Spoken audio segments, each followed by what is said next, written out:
Right. So, there is a moment, and I think most men have had some version of it, where you go to get up off the floor. Maybe you've been sitting down playing with the kids, or you've dropped something behind the sofa, or you've been doing something completely mundane, and you push yourself up, and for just a second, you're not entirely sure it's going to work. There's a small negotiation happening between you and your own body, and your body is making it very clear that it would like to discuss the terms. And you get up, fine, you're up, but there was a moment there. And then you stand in the kitchen, making a cup of tea, thinking about absolutely nothing in particular. And then you think, when did that start happening? Because it wasn't always like that. Most men don't suddenly become old. They don't wake up one morning and find their body is gone. It happens quietly. One small loss at a time. The stairs that used to be nothing now get your knees involved in the conversation. The getting up from the floor that used to be automatic now involves a brief assessment of available surfaces to push against. The sound effects when you stand up. I don't know when they started. I genuinely don't. One day there was just a noise happening when I straightened up, and I have no memory of deciding to make that noise.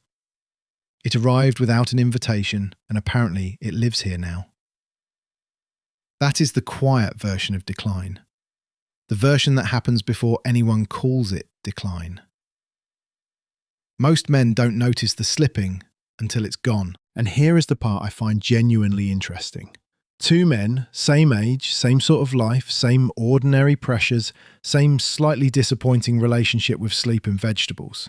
20 years from now, one of them is still moving well, still getting off the floor without a ceremony, still climbing stairs without making a mental note to take it easy on the way down, still carrying shopping in from the car in one trip, not because he is a hero, but because he just can, still kneeling down to talk to his grandchildren without needing a full minute to recover from the kneeling. The other one is being a bit more careful, a bit more slow, a bit more aware of what might hurt, a bit more reliant on things being at the right height, on handrails being there, on not having to get up quickly. Same starting point, very different endings. And the honest truth, the one I wish someone had sat me down and said clearly about 15 years ago, is that the difference between those two men is not genetics, not money, not gym memberships, not elite sporting backgrounds. It is something much smaller and much more boring than that. I call it the daily 60.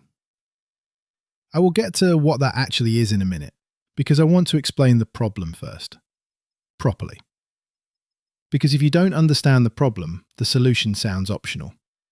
And it isn't optional. It just looks it. My name is John, by the way, if this is the first video of mine you've come across. I am a mid-40s British bloke, husband, dad to 2 young boys, works a desk job, does his best, not always succeeding. I am not a personal trainer. I am not a fitness expert. I am not some lad who's been doing CrossFit since 2014 and wants to tell you about it. I am genuinely just a man who looked at his life a few years ago and decided he would rather not arrive at 60 in a state of quiet physical collapse. That is literally the whole motivation. My boys are still young, and one of the things I find myself thinking about, probably more than is strictly necessary, is what kind of dad I am going to be when they're older. Not just in terms of being there, being present, all of that, but physically. Can I kick a ball around the park at 55 without my knees sending me a strongly worded letter afterwards? Can I crouch down and look at something with them without a full production of getting back up? Can I carry them somewhere if I need to? Can I keep up, not perfectly, not athletically, just well enough to still be useful, still be part of things, still be capable? Because there is a version of fatherhood that is slowly watching things from the sofa, and I would genuinely like to avoid that if I possibly can. And I think about the message it sends, not the message you say to your kids, the message your body sends.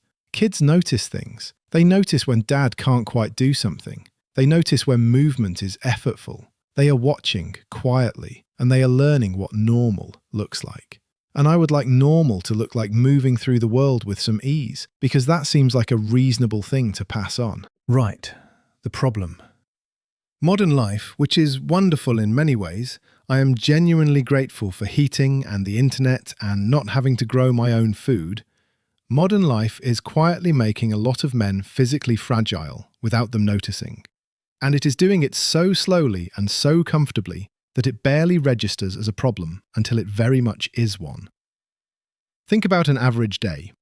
Wake up, sit up in bed, shuffle to the kitchen, sit down with a coffee, drive to work, sit at a desk, drive home, sit on the sofa, go to bed. There is not a lot of actual movement in there. There is movement in the sense of technically going from room to room, but the body is not being asked to do very much. And your body, which is an extraordinary piece of engineering in most respects, is also very good at adapting to what you actually ask it to do. And if you stop asking it to do things, it stops maintaining the equipment for doing them. Your body only keeps what it thinks you still need. Muscle quietly goes. Not dramatically, not all at once, but steadily. After your mid-30s, you start losing muscle mass year on year if you are not doing something to counter it. Balance starts quietly deteriorating too, which most men don't think about until they are on a ladder and suddenly very aware that they are on a ladder. Joints stiffen up because they are not being moved through their full range regularly. Movement confidence drops, which sounds like a psychological thing, but it has very real physical consequences. Because when you stop trusting your body, you start moving more carefully, which means you move less, which means you get weaker, which means you trust it even less. It is a spectacularly unhelpful loop. And through most of this, the man in question feels more or less fine. A bit tired, maybe, a bit stiff in the mornings, knees a bit creaky, but fine. Just getting older. Normal. Nothing to worry about. Until the stairs, or the floor, or the moment the back goes picking up something embarrassingly light and he is standing in the kitchen bent over slightly, furious, not entirely sure what to do next. That is when men tend to notice. And by then, something has already happened that took years to arrive.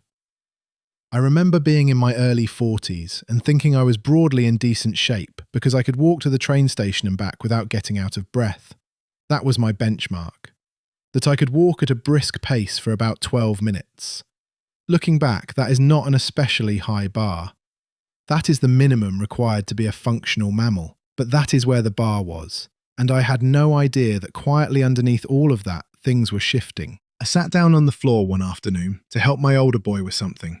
A puzzle, I think. And when we finished and I went to stand up, it was genuinely an event. There were sounds, there were stages. There was a brief moment where I considered just staying there until someone came along and helped. He was watching me with that expression children have, where they are not quite sure if something is funny or if they should be worried.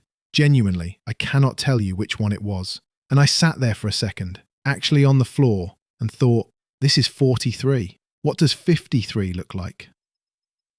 That is what got me thinking about this properly. Not for vanity reasons, not to look better, just because I looked at where I was and projected it forward and did not especially like what I saw. And then I started thinking about what would actually address it, without requiring me to spend 12 hours a week in a gym or completely restructure my life, or become someone who talks about macros at dinner parties. And this is where the Daily 60 comes in. 3 rounds of 4 movements. That is it. 20 squats, 20 press-ups, 20 lunges per leg, 20 plank shoulder taps per arm. 3 rounds of those 4 things. Total time, somewhere around 15 minutes, depending on your pace. No equipment, no gym, no special kit, just enough floor space to lie down on. Now, I know what some of you are already thinking, because I thought it too. That sounds fine for someone who already does stuff, but I haven't exercised properly in years and there is no way I'm doing 20 press-ups in a row. I will come back to that. It is an important point and I do not want to skip over it. But first, let me explain why those 4 movements, because it is not arbitrary. Squats are the fundamental human movement. Getting up, sitting down, crouching, climbing, all of that comes back to leg strength and hip mobility. If your squats go, your independence quietly goes with them. Press-ups are about upper body pushing strength, but also about core stability, about your body being able to hold itself together under load. Lunges are single leg strength and balance, which is what prevents falls, what keeps your knees honest, what allows you to climb stairs one step at a time without gripping the banister like it owes you money. And the plank shoulder taps are about rotational stability, about your spine and your core working together, about coordination and control. Together they work the legs, the pushing strength, the balance, the stability, the coordination, and they involve getting up and down from the floor, which is one of the most practically useful physical skills a human being can have, and one of the first things that goes when men stop moving. This isn't about becoming shredded. It is about staying capable. 15 minutes a day is genuinely enough to make a meaningful difference, if you actually do it rather than theorizing about it, which I appreciate is easier said than done. So, the "I can't do that" problem. If you watched that list and thought, genuinely, I cannot do 20 press-ups right now, good. That means this is exactly where you should start. Because the point of this isn't to test you. The point is to create a daily physical habit that you will actually do repeatedly for years. And the version you can actually stick to matters infinitely more than the perfect version you try once, hate, and quietly never mention again. Chair squats. You stand in front of a sturdy chair, feet shoulder width, and you lower yourself until you nearly touch the seat, then come back up. You are using the chair as a depth guide and a safety net, not as something to collapse into. That is a proper squat. That counts.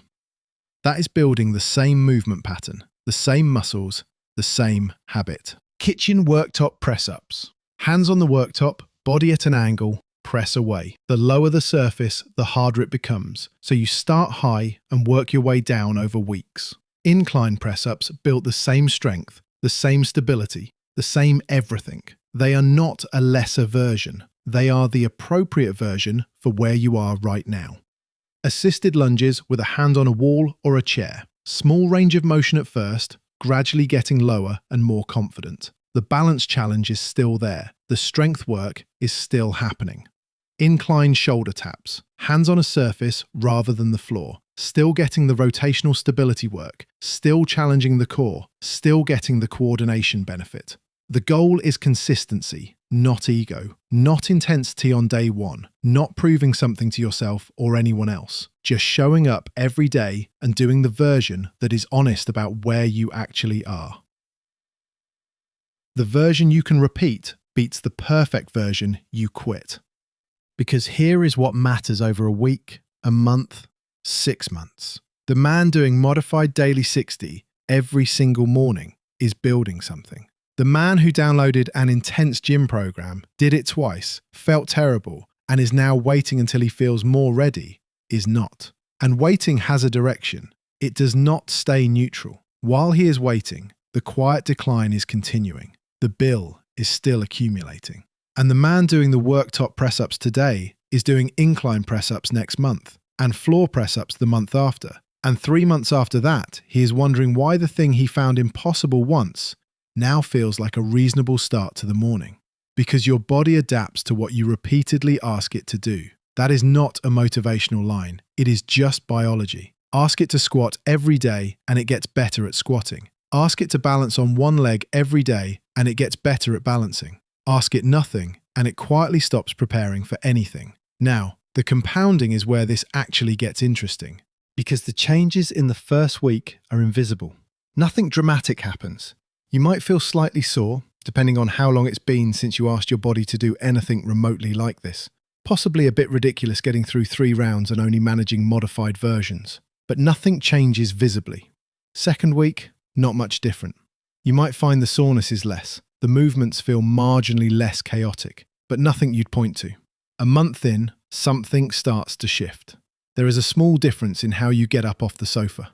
A slight reduction in the morning stiffness. The stairs feel, almost imperceptibly, easier. Nothing dramatic. Nothing you would tell someone about. Just a quiet signal from your body that something is happening. 3 months in, the difference is real. The movements that felt almost comedically difficult are now just part of what you do in the morning. You've probably progressed from the modified versions to something closer to the full movement. Balance has genuinely improved, which you notice in small ways. The ladder feels less alarming. You step off a curb without thinking. You crouch down to something and don't think about whether you'll get back up. You're carrying the shopping in from the car and you're just doing it, not negotiating it.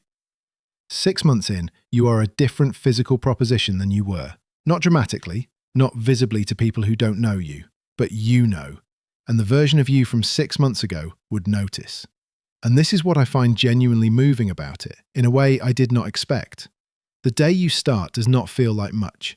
It feels like 15 uncomfortable minutes before work. But the compounding is happening invisibly beneath it, and the gap between the man who started and the man who kept waiting is quietly opening up, day by day, in ways that won't be obvious for months, and then will suddenly be very obvious indeed. Think about playing with your kids, really getting down on the floor with them, not perching awkwardly on the edge of the sofa at a safe height, being able to get up quickly when one of them needs something, running to catch someone who is heading somewhere dangerous at speed, lifting them, carrying them, being physically present and capable in their lives. That matters, not just to you, to them. They need a dad who can move. Think about 10 years from now, playing football in the park with teenagers who are increasingly quick and have absolutely no mercy. Kicking a ball around, chasing, laughing, being part of it without quietly managing what you're able to do. That is what daily movement protects. Think about 20 years from now, getting down on the floor with grandchildren, kneeling in the garden, going for long walks because you want to, not because you've been told you should for your health, carrying your own bags, managing your own stairs, getting in and out of the car without it being an operation. These are not small things. These are the things that determine what your daily life feels like. And almost all of it is downstream of the boring daily thing. Now I want to talk about what happens if you don't do anything. Not to frighten anyone, because I don't think that is useful. And I don't think most men respond well to being frightened into change. But because I think the quiet version of decline is genuinely underestimated, and I think it deserves a moment of honest attention. The loss of physical capability doesn't arrive loudly. It is not a dramatic event. It is 100 tiny withdrawals from an account you didn't know had a balance. The walk you gradually stop taking because your knees make it unpleasant. The activity you quietly remove from your life because you're not quite sure your body can do it anymore. The thing you don't offer to help with because you're not confident you can manage it. The staircase you take more carefully. The floor you avoid sitting on because the getting back up is too much trouble. None of these are dramatic. All of them, together, are a smaller life. And the particularly cruel thing is that it accelerates. When you stop doing things, your capability declines. And when your capability declines, you do fewer things. And when you do fewer things, your capability declines further. The man who stops walking because his knees hurt needs to walk more to help his knees. But he doesn't because it hurts, so his knees get worse, and his world quietly contracts. Most men don't notice they are becoming weaker until life starts becoming harder. And by then, the gap between where they are and where they need to be feels enormous, even though it wasn't when it started. That is the particularly unkind arithmetic of it. Capability is freedom. Not in a grand philosophical sense. In the most ordinary, daily, practical sense. The freedom to do what you want to do. Go where you want to go. Help who you want to help. Be who you want to be for your family, without your body quietly limiting the options. That freedom is worth 15 minutes a day. Honestly, that is a spectacularly good trade if you look at it clearly. So, back to those two men. Same age, same life, same ordinary existence, same chaotic mornings, and same slightly uncomfortable relationship with how quickly time is passing. One of them starts the daily 60 this week. Nothing happens for a while. He keeps going. Things gradually shift. His body slowly becomes something he trusts more than he used to. He gets older, as everyone does. But he gets older well. He is still getting off the floor without a committee meeting. He is still useful, still capable, still moving through his life with some ease. The other man keeps meaning to start, keeps thinking about it, keeps waiting for the week to calm down a bit, for the right time, for the right motivation, for something that feels less like effort and more like enthusiasm. And the weeks pass, and the months pass, and the quiet decline continues at its own unhurried pace, and the gap between where he is and where the other man is quietly grows into something that cannot easily be closed. Right, my boys. If either of you ever watches this, here is what I want you to take from it. Not the specific exercises, though those are good. Not the 15 minutes, though that matters. The thing I want you to understand is that your body is not a given. It is not something that just keeps working regardless of what you do with it. It is something you build or something you spend. And the spending is so gradual that it never feels urgent, until it suddenly very much does. I don't want you to be elite athletes. I don't want you to spend your 30s obsessing over fitness. I just want you to never completely stop. Never let months become years of total stillness. Never decide the body doesn't need attention because it feels fine right now. Because fine now and fine at 60 are very different conversations. And the decisions you make in between are the ones that determine which conversation you end up having. Keep using it. Keep asking it to do things. Keep getting on the floor and getting back up. Keep climbing things.